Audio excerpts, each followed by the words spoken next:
যে লাশটা দাফন দেওয়ার জন্য বাধা দেয়। আমার ভয় কাজ করতেছে, আমার মানসিক প্রেশার আসতেছে, ওটার জন্য আমি স্কুলে যেতে পারতেছি না। যেমন কি আমার চোখের সামনে আমার চাচুকে মারছে, আমি পানি দিতে গেছি, আমাকে সহ হামলা করছে, তো আমার এই হাতে মারছে।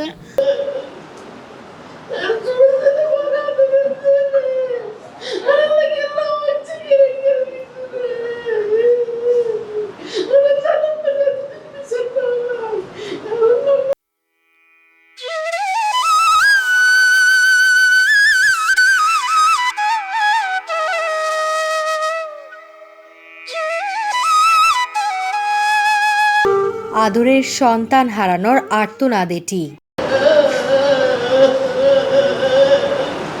ছাত্র জনতার গণ অভ্যুত্থানের পর পূর্বশত্রুতার জের ধরে খুন করা হয় সাকিবকে।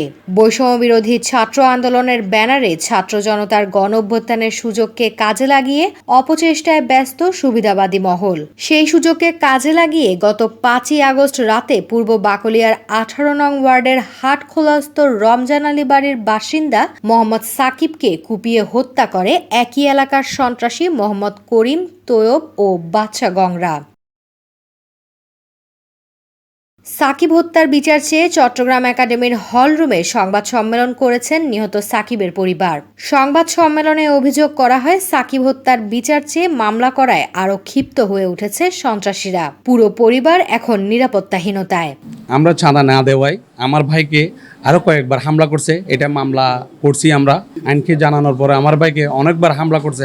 হামলা থেকে আমার বোনে আহত, আমার ভাই আহত, আমার মা আহত। মানে আমাদের ঘরে পুরুষ বলতে আমার ছোট ভাইটাই ছিল, আমরা বাহিরে থাকি। অনেকবার আহত করার পর 5 তারিখ রাত্রে 11:30 যখন আমার ভাইকে বাসা থেকে ঢেকে নির্মমভাবে হত্যা করে। এলাকায় এখন ওরা আমাদের যেই বাসা আছে ওই বাসা ওরা দখল নিয়ে ফেলছে। ওরা সব লুটপাট করে আমরা এখন বাসায় যেতে পারতেছি না, আমরা এখন বাসায় থাকতে পারছি না। আমাদের থাকার কোনো দিকে স্থান নাই। আমরা এখন বর্তমানে বলতে গেলে আমরা একটা ভাড়া বাসায় থাকি।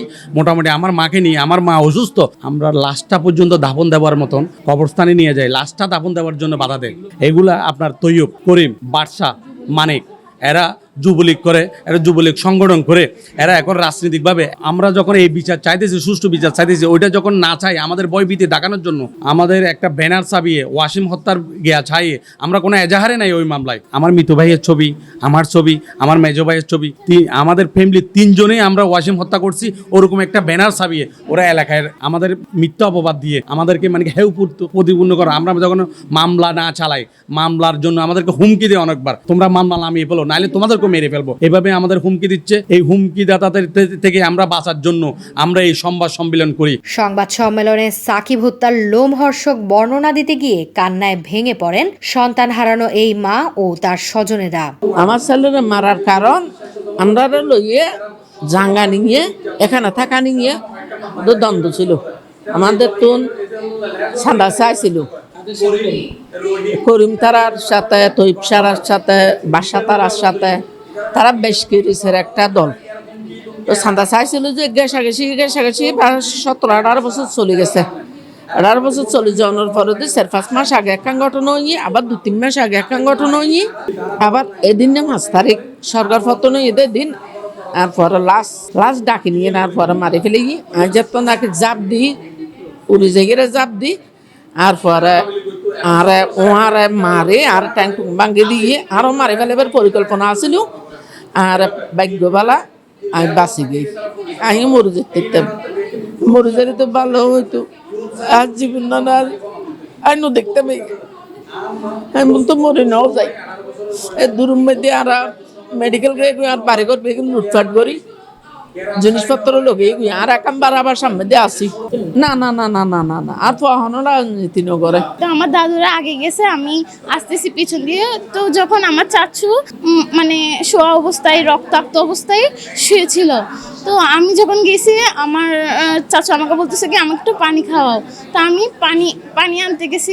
যখন আমি পানি দিচ্ছিলাম তখন তুই বলে যে উনি বলতেছে ওকে আমাকে হাতে বাড়ি দিয়ে বলছে ওকে পানি দিও না, ওকে প্রস্রাব খাইয়ে দাও। তো এরকম যখন বলছে, এরপরে অনেকগুলো মানুষ আসে, যে প্রায় 20-30 জন এসে আমার দাদুকে মারতেছিল। আমার চাচুকে মারছে সেটা আমার চোখের সামনে। তো আমার মানসিক প্রেশার পড়তেছে, আমি স্কুলে যেতে পারতেছি না। আমার আব্বুকে বিভিন্ন ধরনের ইঙ্গিত দিচ্ছে যে একটাকে মেরে ফেলছি আর দুইটাকে মেরে ফেলবো, এরকম বিভিন্ন ধরনের ইঙ্গিত দিচ্ছে। তো আমি ভয়ে স্কুলেও যেতে পারতেছি না। আমাদের থেকে চাঁদা চাইছে, আমরা চাঁদা দিই নাই, এটা জিরে এরা বারবার আমাদের উপরে এরকম নির্যাতিত করতেছে। নির্যাতিত করতে করতে এখন শেষে আমার ভাইকে ওরা মেরে ফেলছে। 5 তারিখ আপনার যেদিন সরকার পতন হয়েছে ওই দিন দেখতেছি যে কোনো আইনের কোনো ব্যবস্থা নাই, কোনো পুলিশ আসবে না, আমার ভাইকে মেরে ফেললে কেউ ধরবে না, সেই জন্য এই দিন ওরা মেরে ফেলছে আমার ভাইকে। দেশের মানুষের কাছে, জনগণের কাছে, এই কালামিয়াবাজার এলাকার মানুষের কাছে আমার ভাই হারাইছে, আজকে কালকে আরেকজনের ভাই হারাবে, পরশুদিন আরেকজনের ভাই, এরা প্রত্যেক মায়ের বুক খালি করবে, প্রত্যেক বোনের বুক খালি করবে।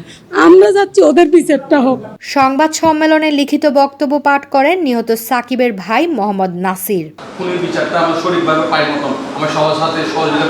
তিনি অভিযোগ করেন সন্ত্রাসীরা পূর্বে আওয়ামী লীগ সরকারের হয়ে অপকর্ম করেছে, বর্তমানে খোলস পাল্টে বিএনপির পরিচয় দিচ্ছেন। সাকিব হত্যার সুষ্ঠু বিচার চেয়ে প্রশাসনের সহযোগিতা কামনা করেছে ভুক্তভোগী পরিবারটি। আমরা চাই আমার ছেলে সুস্থ বিচার গান চাই, আর জীবনের নিরাপত্তা চাই, আর বাড়িঘর লুটপাট বুঝছে না, আর বাড়িঘর টাড়িঘর দিন ফিরি পেবে। News desk, news day 24।